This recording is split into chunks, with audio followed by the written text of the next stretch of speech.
California kills its high-speed rail. The 2020 Democrats face some campaign troubles, and Ilhan Omar escapes culpability once again. I'm Ben Shapiro. This is The Ben Shapiro Show.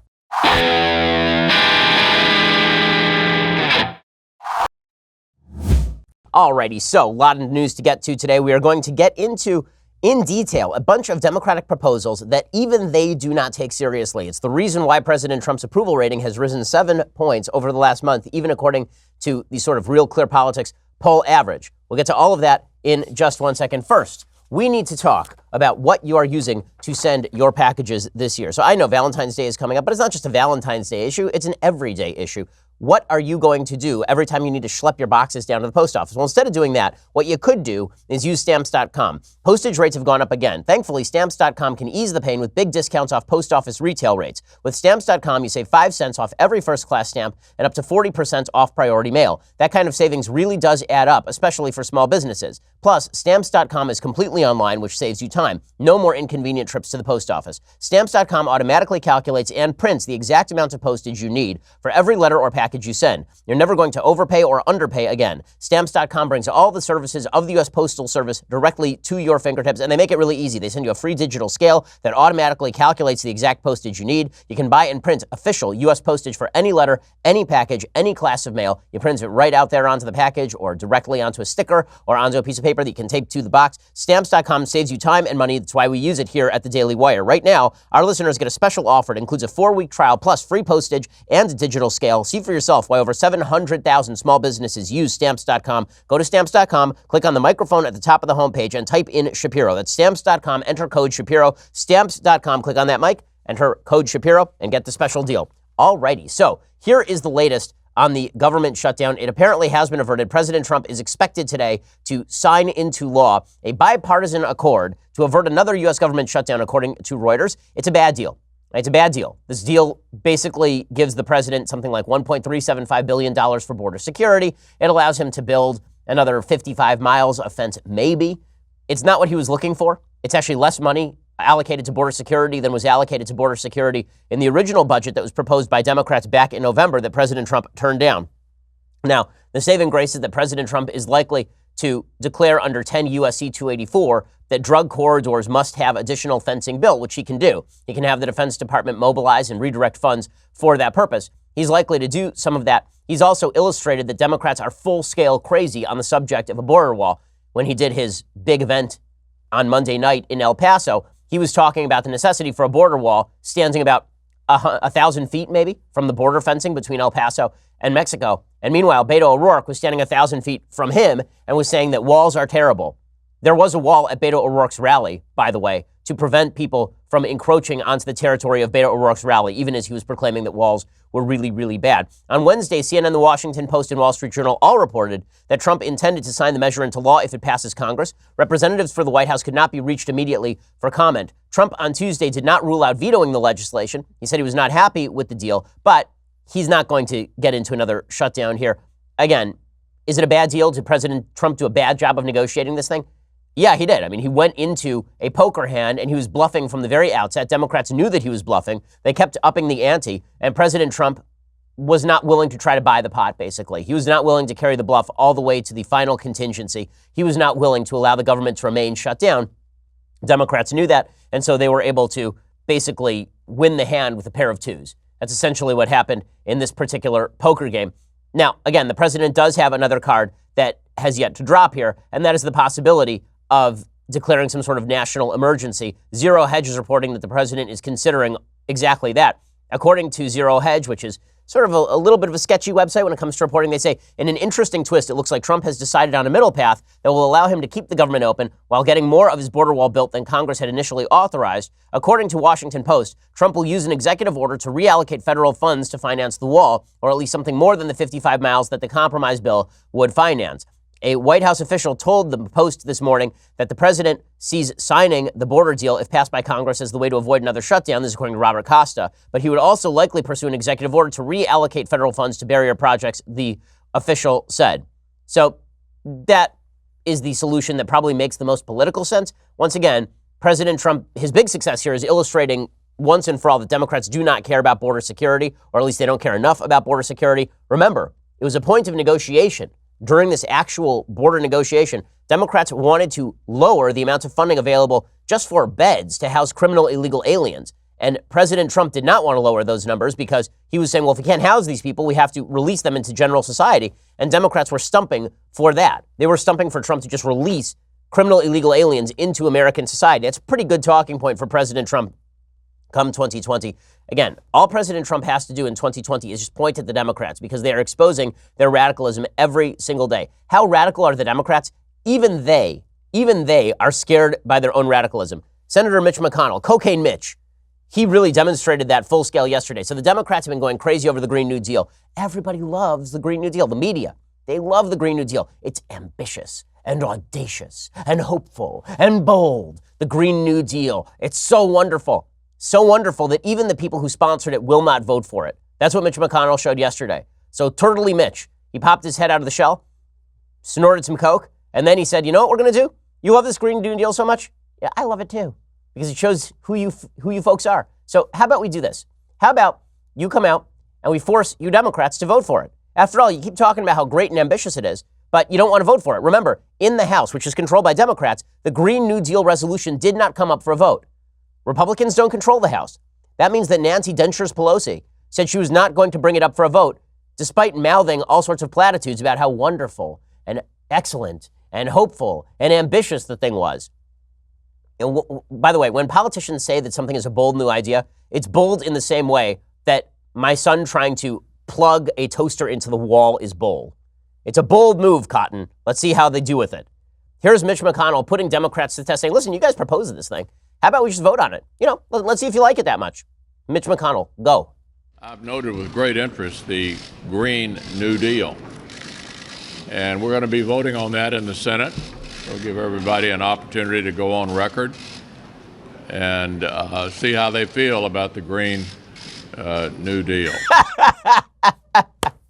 Man, he is so low-key. He's like Ben Stein of the U.S. Senate, and he cannot hide his glee at this. I mean, you have to actually see his face. And this is why, if you don't subscribe to the program over at Daily Wire, you really should, because if you can't see Mitch McConnell's face for clips like this, what is video made for? I mean, it's just fantastic. So Mitch McConnell, who smiles once every 70 years, he's like Halley's Comet. He cannot hold back a smile at the fact that Democrats were this stupid. So how stupid were the Democrats with this? It's so great. It's just so great. So Senator Edward Markey of Massachusetts, you'll recall, is the Senate co-sponsor of this Green New Deal resolution. It was sponsored in the House by the venerable and intelligent and brilliant young fresh face AOC, so fresh, so face. Ed Markey, who is not a fresh face, is in the Senate in Massachusetts, and he co-sponsored it on the Senate side. And this bill was endorsed by all the Democratic heavyweights. Spartacus Cory Booker, Kamala Harris. It was co-sponsored by Elizabeth Pocahontas Warren. I mean, like all of the Democrats running, Kirsten, I take every side of every issue, Gillibrand, all of them endorsed the Green New Deal. So Ed Markey is very concerned, though. So why? Now, let's say that you wanted to pass a piece of legislation. Let's say that you thought that climate change was the most important issue on America's dial, that Americans needed to be made aware that this Green New Deal thing had to be passed as a resolution to demonstrate to Americans that we need to take this crisis seriously. Wouldn't you want it to come up for a vote? I mean, if you wrote the resolution, Senator Ed Markey tweeted this out today. It's so fantastic. He tweeted out, "Don't let Mitch McConnell fool you. This is nothing but an attempt to sabotage the movement we are building. He wants to silence your voice so Republicans don't have to explain why they are climate change deniers. McConnell wants this to be the end. This is just the beginning." So let's try to unpack this logic. You propose a bill. It is supported by every major Democratic heavyweight. Mitch McConnell says, let's vote on it. And that's sabotage. So if Mitch McConnell didn't bring it up for a vote, then you would say he obviously doesn't care enough about climate change. He's sabotaging us. And if he does bring it up for a vote, then he's sabotaging your movement. If your proposal is so toxic that the mere fact of bringing it up for a vote would expose it as toxic, I'm pretty sure you're the one who just sabotaged your own boat. Now, Ed Markey is in the back of the ship, drilling a hole directly through the hull. And Mitch McConnell's like, "Sir, if you would prefer, I will bring you a stick of dynamite." And Ed Markey's like, "Well, Mitch McConnell's trying to sabotage this thing." It's your bill, dude. You wrote the thing. You don't get to claim it's sabotage when Mitch McConnell brings it up for a vote. That's Mitch McConnell being ultimate troll master. Mitch McConnell, Cocaine Mitch, power move by Cocaine Mitch. I do love it. Again, it is hilarious to me. The Democrats are now claiming it is sabotage for Mitch McConnell to bring up for a vote a proposal they say is so popular and so powerful that every American needs to be made aware of it. Mitch McConnell's like, fine, let's make every American aware of it. And the co-sponsor of the bill in the Senate is like, no, we can't vote on that. I didn't mean it. I didn't really mean it. It really is amazing. I mean, it's a situation where you got in a fight with your spouse and you just kept upping the ante. And then finally, your spouse is like, fine, go for it. And you're like, uh-oh. That's pretty much what happened here. The Democrats kept upping the ante on how important climate change is to the point where like, let's ban cars. Let's kill the farting cows. Let's get rid of airplanes. Let's do all those things. And Mitch McConnell's like, all right, that's what you want. Let's do this thing. Let's make it public. And Democrats are like, oh no. Ownership of the libs with facts and logic by Mitch McConnell. You got to love that. He's an underrated politician, is Mitch McConnell. And for all the crap we give him for his negotiations on border measures, power move. Now, one of the things that's hilarious about the new wave of Democrats is that all of their proposals are similarly ambitious and similarly stupid and similarly undoable. And we are finding this out day after day when they run screaming from their own proposals. Like legitimately, they run screaming from their own proposals. I'll give you a couple of examples in just 1 second. From across the country, Democrats propose audacious, ambitious, bold things. Like my son with the toaster, they propose bold things. And then they find they're the dog that catches the car. And then they realize that by catching the car, they have now put themselves in direct proximity to the back wheels. And if that thing is in reverse, they're going to get smushed. We'll talk about it in just 1 second. First, let's talk about the best present I really think that you can get a parent, a sibling, yourself. I'm talking about Legacy Box. Your life is a series of experiences and memories. But right now, you've got all those experiences and memories sitting out in the garage, moldering, a bunch of old pictures that are being bug infested. Well, instead of all that old tape that you can no longer play because it's on actual film reels, what you should do is send all that stuff over to Legacy Box, and then they take all that stuff, they put it in digital format, and they send it back to you. It's really awesome. You can save your family films and photos from degrading or being lost forever. You can put them in a usable format. You can make sure that if, God forbid, something were to happen to your garage, then you've got all of those memories saved. You can ensure your family history is preserved forever. Send your Legacy Box filled with old home movies and pictures. They do the rest. They professionally digitize your moments onto a thumb drive, digital download, or DVD. They have easy-to-follow instructions and safety barcodes included for every item, so you can track every item as it goes along in the process. You get all your original recorded moments back, along with perfectly preserved digital copies, and you get personalized updates every step of the way, receiving up to 12 personalized email updates every time that there's an issue. There's never been a better time to digitally preserve your memories. Visit legacybox.com today to get started. I really think it's a deeply important thing. It's not just a great gift. It's an important thing because your life is your memories. Plus, for a limited time, they are offering my listeners an exclusive discount. So go to legacybox.com/Ben and get 40% off your first order. That's legacybox.com/Ben. Get 40% off today. Start preserving your past. Make it available for your kids. I mean, it's really important stuff. Legacybox.com/Ben. Use that /Ben. Get 40% off your first order. Okay, so how unrealistic are Democratic plans? Democratic plans are so unrealistic that first, here's usually how this math works. Usually, some Democrat proposes something insane and stupid. Then, the saner Democrats in the room go, oh, that's a bad idea. But then, the crazy Democrats gain the momentum, and then the sane Democrats start to embrace the crazy. They start to embrace the crazy. And then they realize after trying this thing for a couple of years, it's totally crazy and they abandon it. This is how a lot of Democratic plans end. So, for example, in the state of California, we have a governor. His name is Gavin Newsom. He's basically a living Ken doll with all the brains that come along with it.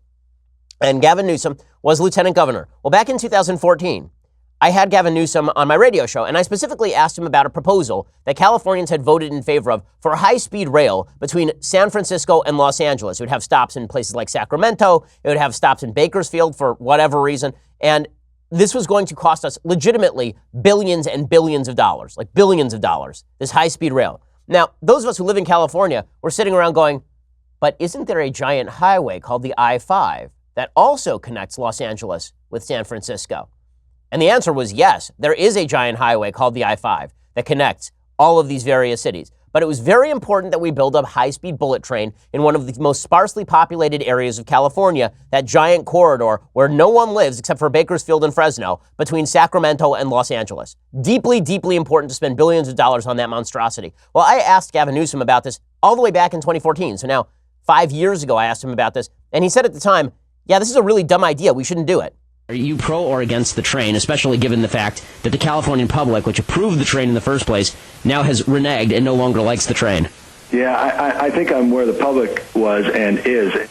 I would take the dollars and redirect it to other more pressing infrastructure needs. And I am not the only Democrat that feels this way. And I got to tell you, I am one of the few that just said it publicly. Most are now saying it privately. Right. He said it publicly. And then he immediately backtracked because the train was already off and running. We were already going to do the train, man. Jerry Brown, our governor, who is 1,000 years old.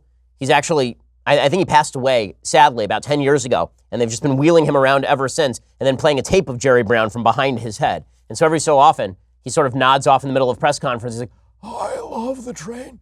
It's a great train.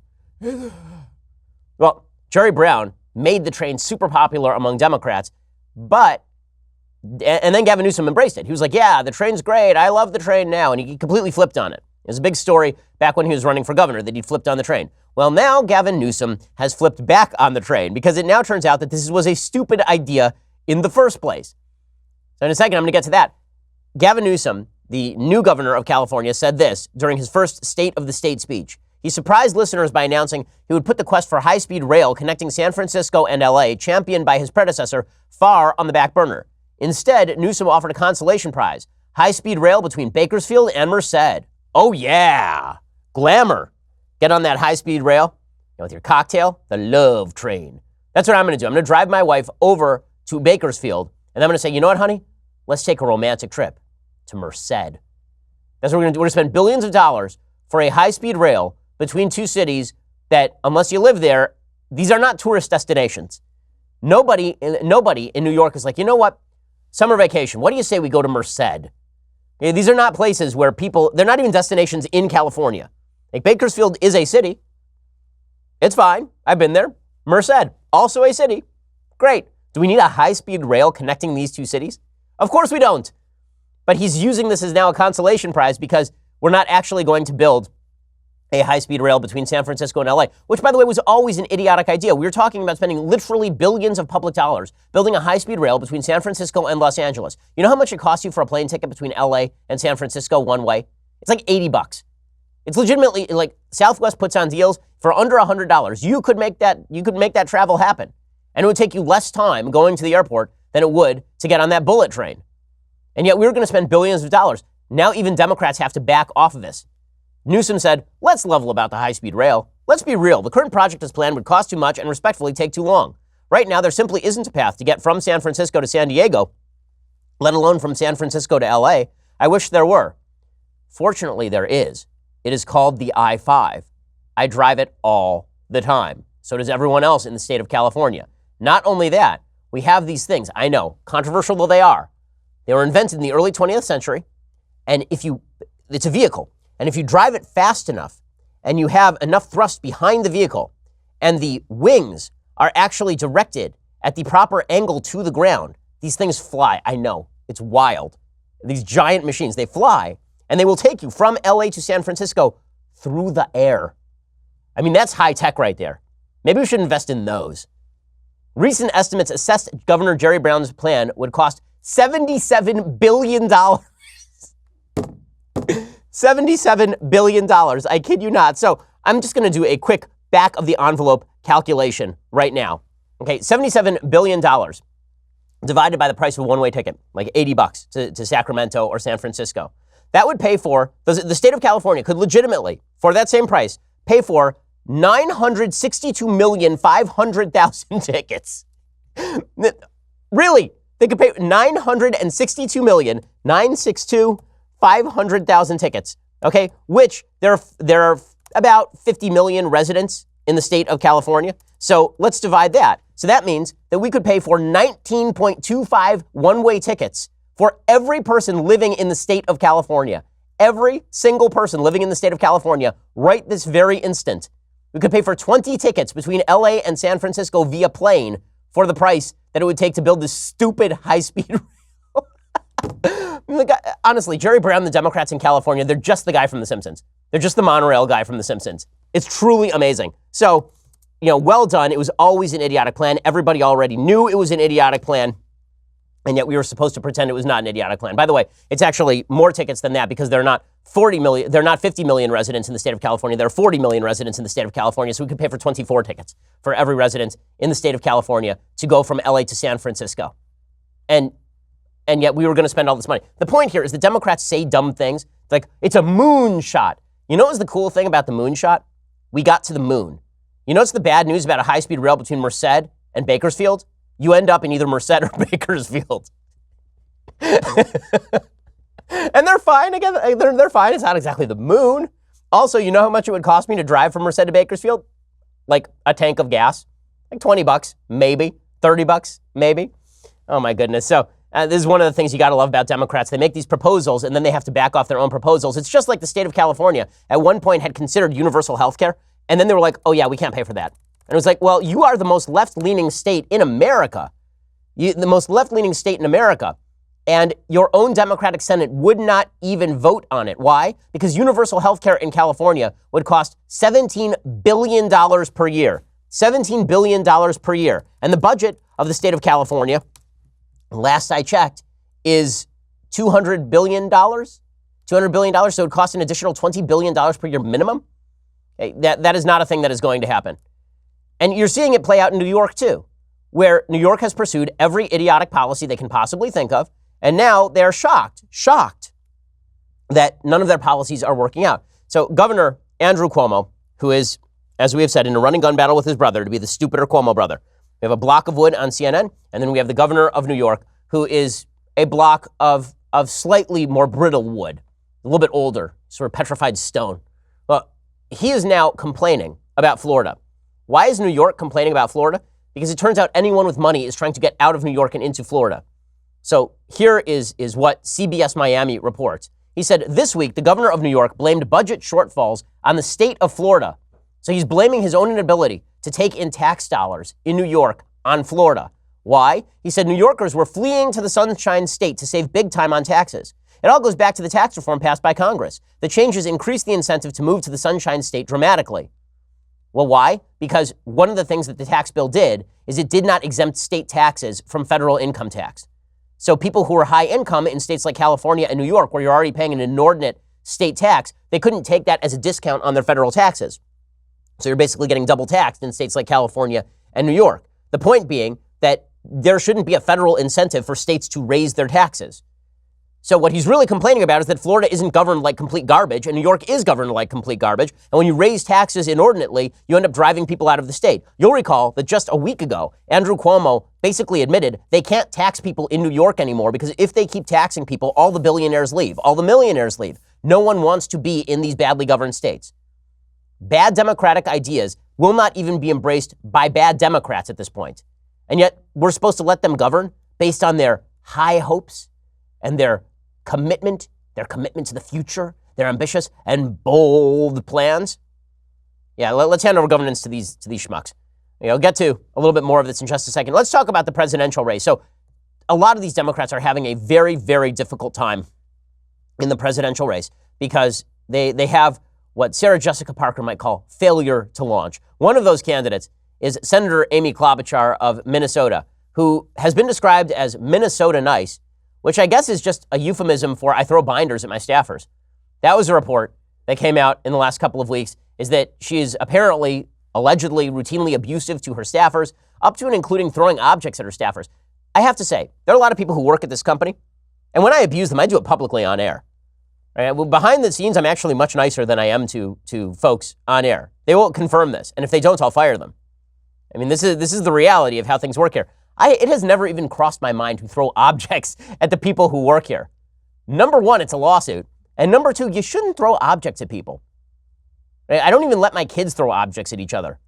Amy Klobuchar reportedly took binders and threw them at people. So Mitt Romney, not fit to be president because he had a binder full of women he thought about hiring. Amy Klobuchar, a woman who throws binders, now being considered for president. Now, the best part of this is a great story. According to Mediaite, in a potentially embarrassing AP report for Senator Amy Klobuchar, more than a dozen current and former staffers describe her as an abusive boss who often tried to have job offers rescinded when they tried to jump ship. Interviews with some of Klobuchar's Capitol Hill staffers portray a hostile work environment run on fear, abuse, and humiliation. According to staffers, the overly critical senator will sometimes turn a single mistake into a multi-day affair of shaming and demeaning, followed by post-work angry late-night phone calls and all-caps emails. The way she treats staff is disqualifying, said a former female staffer. And one of the staffers says, I will not vote for her because she's a bad person. 3 former Klobuchar staffers told the Huffington Post their boss made them or their coworkers run personal errands for her, such as picking up her dry cleaning, packing her suitcases for travel, and even cleaning and washing her dishes at home. And frankly, I want to be a senator. This sounds great. If I can make my staffers do this sort of stuff, are you kidding me? Like on the public dime? Like make people wash my dishes on the public dime? That sounds amazing. She has one of the highest rates of staff turnover in Congress. So how widely has Klobuchar's mistreatment of her staff been rumored? It's been rumored so widely that SNL, actually a Veep writer confirmed, a writer for the show Veep, confirmed that they had a joke on the show about a staffer shaving Amy Klobuchar's legs, and that joke was inspired by reality. That they had heard a rumor that the staffers were so abused that they were like shaving the senator's legs, and so they made a similar joke on Veep. That's how bad the rumors have been about Amy Klobuchar. So Minnesota Nice, when they say Minnesota Nice, they don't actually mean the Francis McDormand character in Fargo. They mean the guy who throws people into a wood chipper on Fargo. So Amy Klobuchar having a tough time. Meanwhile, Kamala Harris having a tough time because she's a narc. So one of the most beautiful things is watching as far left Democratic candidates are not far left enough for the Democratic base. Kamala Harris was a prosecutor. This is nearly disqualifying for a lot of people on the far left in the Democratic Party. They look at Kamala Harris and they say, well, this lady prosecuted people and put them in jail. This means that she is a narc. And so we can't let her anywhere near the halls of power. We need the people who say they want to disband ICE, who say they want to defund the Department of Homeland Security. Meanwhile, Trump is back there just twiddling his thumbs going, this is great. Keep going. Please, more. Do it. I won't say what other context Trump may have said such things in. In any case, Kamala Harris, this is a bad story for her. Now, this would be a good story for somebody in any normal time. In any normal time, this story about Kamala Harris would be a non-story. It would be actually a point in her favor for moderates. But in the modern Democratic Party, it is a point against her. According to CNN, Kamala Harris supported a 2008 San Francisco policy that reported arrested undocumented juveniles to ICE. Oh no! Law and order? Kamala Harris supported if a 17-year-old illegal immigrant killed someone, reporting them to ICE? I'm sorry, she's too moderate for the modern day Democratic Party. According to CNN, as district attorney of San Francisco, Kamala Harris supported a city policy that required law enforcement to turn over undocumented juvenile immigrants to federal immigration authorities if they were arrested and suspected of committing a felony, regardless of whether they were actually convicted of a crime. Harris sided with then-Mayor Gavin Newsom in a political fight over San Francisco's status as a sanctuary city that split the city's municipal government, with the mayor's office supporting the policy and the city's elected board of supervisors opposing it. So Kamala Harris is too much of a narc for the Democratic base. Her past position, according to CNN, could open her up to attacks from immigration activists as well as the more progressive wing of the party as she seeks the Democratic nomination in 2020. The fight over the San Francisco policy was covered extensively at the time, but Harris's role has not been closely examined since she entered the national spotlight. In a statement to CNN, Harris's campaign spokesman, Ian Sams, said the policy was intended to protect the sanctuary status of San Francisco and to ensure local police, who needed to have strong relationships with the communities they serve, regardless of immigration status, were not forced to operate as immigration agents, which is the responsibility of the federal government. Looking back, this policy could have been applied more fairly. That last line is a killer for Kamala Harris, because that means she is going to be accused of anti-immigrant racism. So Democrats being hoisted on their own petards here. And they're now in a serious problem because it turns out that the Democratic base is too crazy for the candidates. Like legitimately too crazy for the candidates. How crazy are segments of the Democratic base? Segments of the Democratic base are angry at Kamala Harris because she's married to a white person. Really. She was asked specifically in an interview why she was married to a white man. And she answered it. She actually answered the question because this was considered a legitimate question. She was asked in an interview on Monday why she married a white man and how she could do so while defending her black heritage. And she said, look, I love my husband. He happened to be the one that I chose to marry because I love him. And that was that moment in time. And that's it. And he loves me. But I love the fact that this is, I love the fact that this is controversial. Here is Kamala Harris giving an answer, like legitimately answering a question that should never have been asked. I see this online all the time, and I don't think it's fair. I don't even think the personal life should matter, but they do mention your husband a lot. And they say, how is she so black, but she married white? Look, I love my husband, and he happened to be the one that I chose to marry because I love him, and that was that moment in time, and that's it. Word. That's it. That's it, and he loves me. Word. The proper answer is, what the hell kind of question is that? I mean, imagine that was a white candidate who had married a black woman, or the opposite, a white woman who'd married a black man. And let's say that person had been asked, you know, there are a lot of people asking about you marrying cross-racially. Wouldn't the answer be, what a racist question? We live in a free country where I can marry whomever I damn well please and color shouldn't matter. Wouldn't that be the proper answer? The fact that Kamala Harris has to take that question seriously is a demonstration that our politics is full-scale broken, that intersectional politics is evil. That question itself is an evil question. Why did you marry a white guy? How disgusting, truly. Okay, in a second, we're going to get to other problems that the Democrats are having with their own base. But first, you're going to have to go over to Daily Wire and subscribe. When you subscribe, you get not only the rest of this show live, you also get 2 additional hours of this show every day. I mean, my goodness, and it's full to the brim with great stuff. Not only do we have updates from news over the course of the day, we also have fantastic guests. I mean, we've been averaging basically a senator a day on the show. We have all sorts of wonderful material that you won't get if you just listen to the podcast itself. And when you subscribe, you get access to that commercial-free, behind the paywall, which is pretty great, on demand. We have thousands of people who watch it live as subscribers. And during the breaks, I sometimes take questions as well, so you can interact with me, which is a cool thing. So go check that out. Also, when you subscribe, you also get the extra question in our Sunday special. For $99 a year, by the way, you get all of this. $9.99 a month or $99 a year. For the $99 a year, you also get this, the Leftist Tears Hot or Cold Tumbler. Notice it says leftist, not liberal. I get a lot of questions about this tumbler. Aren't you being discriminatory? No, leftists are terrible, and leftism is terrible. Liberalism are just people with whom I disagree. Leftists are people who want to shut down the debate and or nationalize all industry. In any case, go check all of that out. Also, as I say, subscribe to YouTube and iTunes so that you can get the Sunday special, which, by the way, available a day early on Saturdays for our Daily Wire subscribers. This week's Sunday special, Daniel Krauthammer, the son of the late Charles Krauthammer. Here's a little bit of that. This Sunday on the Ben Shapiro Sunday special, we're hosting Daniel Krauthammer, the son of Charles Krauthammer. I'm very glad to be on with Ben. We'll be talking about my father, Charles Krauthammer, his last book, The Point of It All, his life, his writings, and his legacy. Okay, so it is totally a worthwhile listen. We talk a lot about Krauthammer, who I think was one of the seminal figures of 20th and 21st century conservatism. So go check that out and leave us a review over at iTunes and YouTube. That always helps us. We are the largest, fastest growing conservative podcast and radio show in the nation.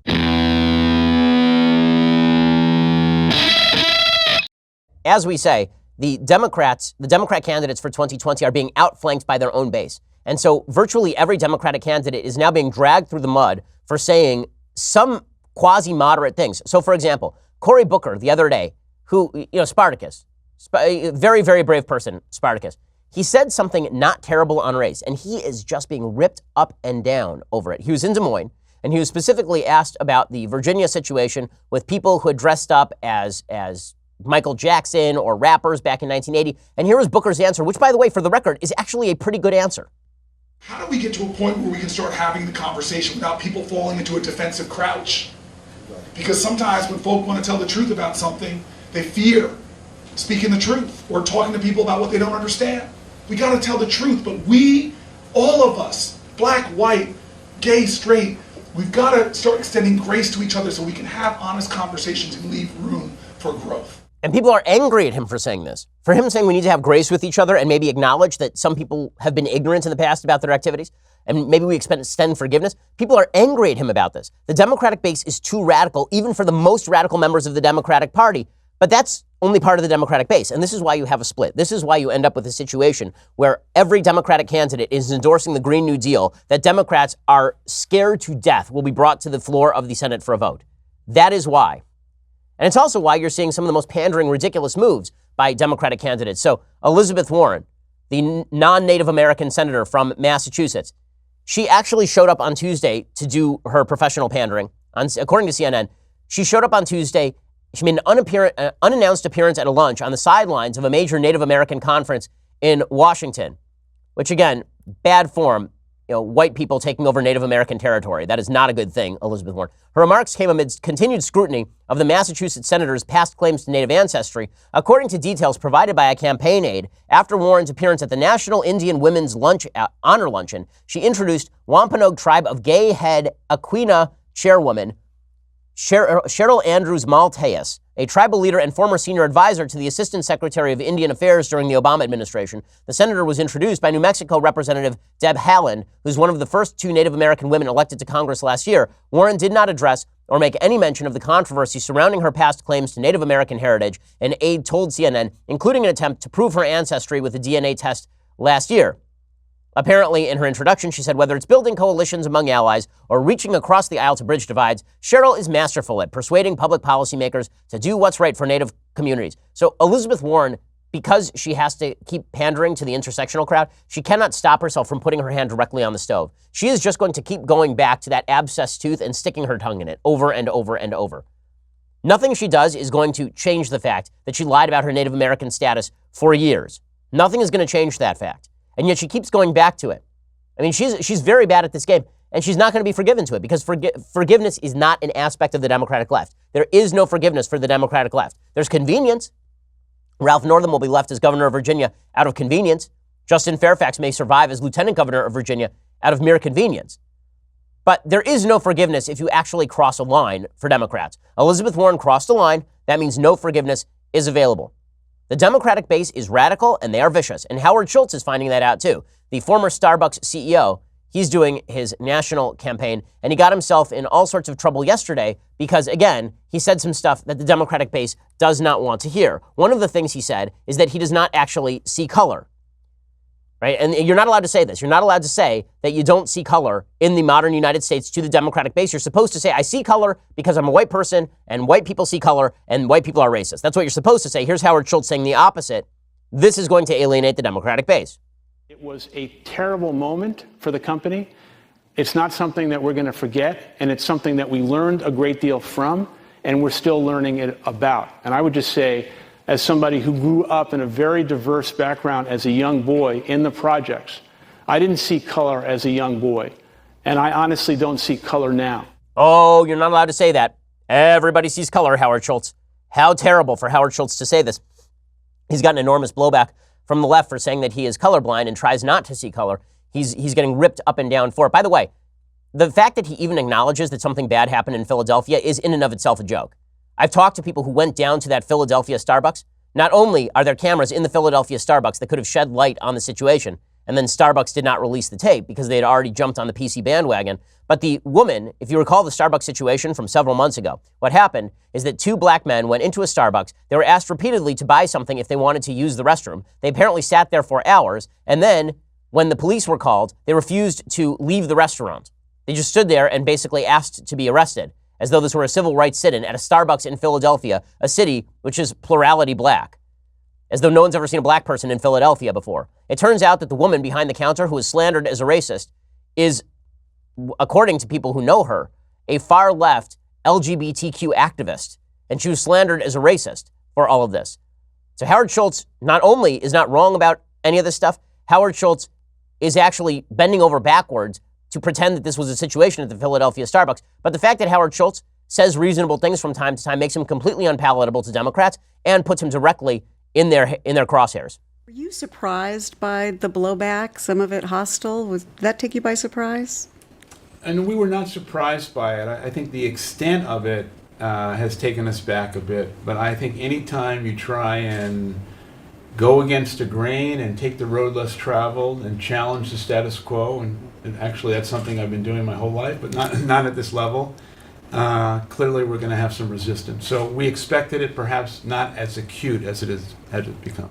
Well, I mean, frankly, I'm shocked that Howard Schultz finds himself taken aback at the radicalism of his own political side of the aisle. They've been radical for a long time. Now, I said earlier that Democrats have no forgiveness for people who have violated their standards, but this is exactly the point. You can always tell what violates Democratic standards by the standard of forgiveness they use. So Democrats have no standard of forgiveness when it comes to things that they perceive of as anti-black, even if they are not in fact anti-black. They have no forgiveness for stuff that is perceived as anti-gay, like, Christian churches. No forgiveness there, no grace there. but you can always tell what their standards are by where they are willing to apply forgiveness. And this brings us to Ilhan Omar. So Ilhan Omar, for the 1,000th time over the weekend, said something anti-Semitic. She has a long history of being an anti-Semite, okay? This is not her making a mistake. She has a history of anti-Semitism. Not only that, her anti-Semitism continues. She is slated still to speak February 23rd next to an actual advocate of anti-Jewish terror. Okay, Ilhan Omar has a long history of this sort of stuff. And yet Democrats are willing to forgive her pretty much anything. They're willing to forgive her. Why? Because this did not violate their standards. End of story. The New Democratic Party is okay with generalized anti-Semitism, so long as you can couch it in anti-Zionist, anti-Israel terms, so long as you can hide your anti-Semitism behind outdated, silly notions about Israel as a fascist state, so long as you can do that, you can get away with it. Ilhan Omar's only boo-boo is that she came out front and said something openly anti-Semitic. But if you can even mildly pretend you're not anti-Semitic while being completely anti-Semitic, then you get away with it. Case in point is AOC, who just a week ago tweeted out that she had a conversation with Jeremy Corbyn, who is an open, vicious, pro-terrorist anti-Semite, the head of the Labour Party in Britain. And AOC tweeted that out, and people were like, oh, he's an anti-Semite. And she's like, oh, I'll check into it. No follow-up. None. The media have not asked her a single question since about any of that. AOC came out yesterday and actually defended Ilhan Omar. So Ilhan Omar, you'll recall over the weekend, suggested that Jew money was behind the American support for Israel, which of course is not true. And then Alexandra Ocasio-Cortez came out and defended her. Well, first, Alexandra Ocasio-Cortez came out and tweeted something from Peter Beinart, who is a self-hating Jew of the highest order, a Hamas defender of the highest order. He wrote a piece for the very left-leaning, often anti-Semitic Forward magazine, a Jewish magazine that really is willing to defend any level of anti-Semitism, including, in many cases, open anti-Semitism. Peter Beinart had said, if you denounce Ilhan Omar but support Donald Trump, you don't really oppose bigotry. You don't even really oppose anti-Semitism. What you oppose is criticism of Israel. Except that Trump is not anti-Semitic. There's no evidence of his anti-Semitism. And Ilhan Omar is an open anti-Semite who has called for the full-scale destruction of the state of Israel, basically, which is in and of itself anti-Semitic. AOC then tweeted out the Peter Beinart piece, and she tweeted, unlike this president, because this is the fallback position for every Democrat is, don't pay attention to how evil I am, Trump. That's always the fallback position. So AOC tweeted out in support of Ilhan Omar. Unlike this president, Representative Ilhan Omar demonstrated a capacity to acknowledge pain and apologize, use the opportunity to learn about history of anti-Semitism and grow from it while clarifying her stance. That is a lie. She has not learned a damn thing about anti-Semitism. She doesn't care about anti-Semitism. She's a longtime anti-Semite. In fact, there was a story that came out yesterday that for years, the Jewish community in the Twin Cities has been trying to have normal conversations with Ilhan Omar, and they have been absolutely shocked by her attitude about anti-Semitism. So this notion that she is somehow doing something out of the box and that she's not really an anti-Semite, that is betrayed by her entire record. This is a piece from TwinCities.com. Ilhan Omar has been talked to about this before. Last year, before she was elected to the House of Representatives, before she emerged from a crowded Democratic field in Minnesota's liberal 5th Congressional District, leaders of Minneapolis' Jewish community fashioned what could be described as an anti-Semitic intervention of Omar, a rising star of the left whose remarks had made many fellow Democrats in the Jewish community uncomfortable. This is relevant because Omar, a freshman member of Congress, has come under fire this week after suggesting on Twitter that supporters of Israel in Congress are bought and paid for by a bipartisan pro-Israel lobbying group. To many, the remark went beyond a critique of money's influence in politics and evoked the anti-Semitic myth that Jews seek to control the world via money. The response by some, ranging from Chelsea Clinton to fellow U.S. Representative Dean Phillips of Minnesota, is to engage her in a type of educational discussion. Apparently, this has already been tried. Last year, State Senator Ron Latz, a St. Louis Park Democrat who has served in the legislature since 2002, invited Omar to his house, where a number of Jewish leaders had gathered. It wasn't an ambush. Omar knew the group was there, and their purpose was to enlighten her. Maybe Omar, who spent 4 years from age 8 to 12 in a Kenyan camp for Somali refugees, just didn't understand, Latz recalled some wondering at the time. The apex or nadir of anti-Semitism, the Holocaust, would be a matter of European history for a then 36-year-old Muslim native of Somalia. Did she know it? The trappings of anti-Semitism in Minneapolis, restricted hospitals, country clubs, property covenants, were American manifestations that vanished decades before Omar came to America. The subtleties of language, the code words used to marginalize Jews. Did she understand the nuance? Latz recalled, we wanted to reach out to her. We were a bit troubled about several things she had said. Among those things was a 2012 tweet in which Omar wrote, Israel has hypnotized the world. May Allah awaken the people and help them see the evil doings of Israel. As of Tuesday morning, Omar had still not deleted the tweet, even after supposedly apologizing for it. Apparently, Latz emphasized the problem wasn't the policy dispute but the diction and the tone. They had a 2-hour gathering with Ilhan Omar. He declined to recall the exact statements made by him or others, but here is his summary. Over the course of 2 hours, we shared with her our concerns for things, including language that has references and meanings beyond just the meanings of words. Tropes, dog whistles, call them what you will. We explained to her how hurtful and how factually inaccurate they were. Most of us came out of that conversation very troubled by the answers we received. Remember, this is 4 years ago. I was not convinced she was going to give a balanced approach to policy in the Middle East, and I was not convinced where her heart is on these things. Okay, so the bottom line is that Omar has been a longtime anti-Semite. She continues to traffic in anti-Semitism, and Democrats don't care. They don't. They forced a fake apology out of her. They're not removing her from any committee assignments. She's had to apologize for anti-Semitism 2 times in the last 4 weeks. When Steve King said a thing that was construed as openly racist, he was removed of all committee assignments by a Republican Congress. Ilhan Omar has twice in 4 weeks apologized for open anti-Semitism, and we're going to treat her like she's a 5-year-old, as though she doesn't know what she's saying, when she's been saying openly anti-Semitic garbage for years on end. Why? Because, as I say, the Democrats brook no forgiveness for people who violate the standards they care about, but they don't actually care about anti-Semitism. Their forgiveness is readily available. Their Ilhan Omar maintains her status as a fresh face of the Democratic Party. AOC maintains her status as a fresh face. Rashida Tlaib, another anti-Semite, retains her status as a fresh face. Because anti-Semitism in the Democratic Party is not a violation of standards. It is, in fact, the new standard. The new standard is anti-Israel, anti-Zionism that borders and crosses over into anti-Semitism all too frequently. Alrighty, time for some things I like and some things that I hate. So, things that I like. Bill Gates is apparently fed up with Alexandria Ocasio-Cortez, as well he should be, because her proposals are silly, they are backwards, they are asinine, they are counterproductive. Even Bill Gates, who's a very left-leaning dude, a career Democrat, he says that AOC is missing the big picture, that she just doesn't get it. What do you make of the notion that our government should work harder? That the idea that we should just tax folks like you at a 70% marginal tax rate, and that money should be used to build infrastructure and services like this? Certainly the idea of the government being more effective in terms of how it runs education or social programs, there's a lot of opportunity for improvement there. We can be more progressive. The estate tax and the tax on capital, the way the FICA Social Security tax works, we can be more progressive without really threatening the income generation. So you're not like an adherent of like modern monetary theory that says, don't worry about the deficit, we'll just print the money and do it. That is some crazy talk. It's certainly out there. It's gaining currency. Well, that's crazy. It will come and bite you. That is the people you owe the money to, you will have a problem. Well, Bill Gates, who knows something about money generation and generating jobs, and is a career Democrat, is coming out and saying the new Democratic Party is out of its mind. He will be cast out with scorn and hatred within the next 5 years. The Democratic Party has just moved too far to the left. Now, if we're going to become the Soviet Union, if AOC were to receive her wish and we would nationalize all industry, we would abolish capitalism and all the rest, people would die. It would be a pretty terrible place. It would be pretty awful for the economy of the world. The Soviet Union, an awful, evil, terrible, no good, very bad place. The one upside, they had a great national anthem. I mean, I know, awkward, but they did. In fact, the national anthem for the Soviet Union was so good that Vladimir Putin recently brought it back and changed the words, because the national anthem for the Soviets is pretty great. Here's a little bit of the Soviet national anthem. We may as well just get used to it, since presumably this will be played at the 2024 Democratic National Convention when AOC is nominated.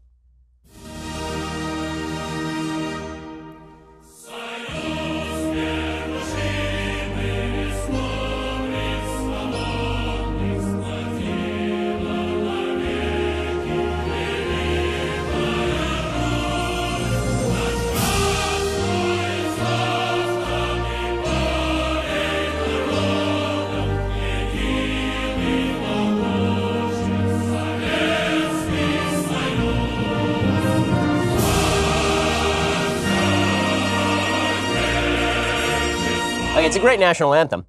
Unbelievably evil country, fantastic national anthem.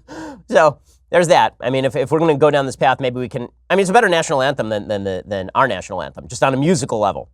Not on a freedom level, obviously, but on a musical level, I've been a long time believer that we should actually substitute America the Beautiful for our national anthem. I think the Star Spangled Banner is just musical garbage. It actually was an old British drinking song. Did you know that? Interesting. Anyway, so that is that. Also, if you enjoy that, you can watch The Hunt for Red October, where people actually sing the Soviet national anthem to let the Americans find the Soviet defectors, which is pretty great. Okay, time for a couple of things that I hate. Okay, so over the last couple of days, President Trump held this rally in El Paso. It was a big story because a cameraman was attacked at the Trump rally. There's a little bit of tape of what that actually looked like. Here was President Trump speaking, and then you will see what happened to this camera person.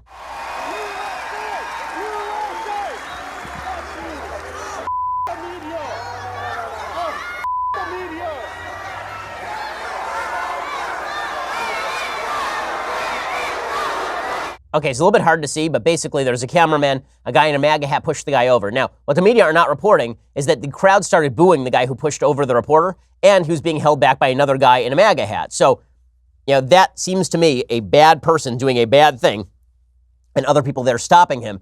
The White House Correspondents Association then tried to blame it on Trump. The White House Correspondents Association put out a statement saying that they condemn the physical attack on our colleague at the president's rally in El Paso, Texas. We're relieved that this time no one was seriously hurt. The president of the United States should make absolutely clear to his supporters that violence against reporters is unacceptable. Well, honestly, the administration has said that multiple times, and they repeated that this morning with Sarah Huckabee Sanders going on TV and saying, of course we condemn this violence. We don't want violence against reporters. We just think that they should stop fibbing, but those are completely separable. Reporters should actually report the news and be better at their jobs. And also, separately, no one should attack anybody else in a civilized country. You condemn any sort of attacks on anybody, right? Absolutely. And the idea that the president or anybody on his team or in his administration would encourage violence is absolutely absurd. The president stopped, asked and made sure everyone was okay before continuing on with the event.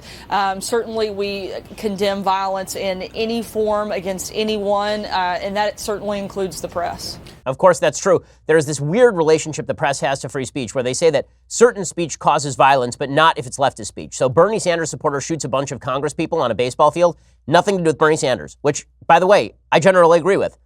A Trump supporter assaults a journalist at a Trump rally, obviously Trump's fault. You can't have it both ways. Okay, either words only cause violence when you're actively encouraging violence, or words cause violence if a cracked person could take them to heart. You're going to have to choose. And if that's the case, then Beto O'Rourke should preemptively condemn violence because at his rally, there were people who were beating the living crap out of a Donald Trump piñata. Okay, so the piñata is not a person, but I think it's fair to say this is a somewhat violent activity, obviously.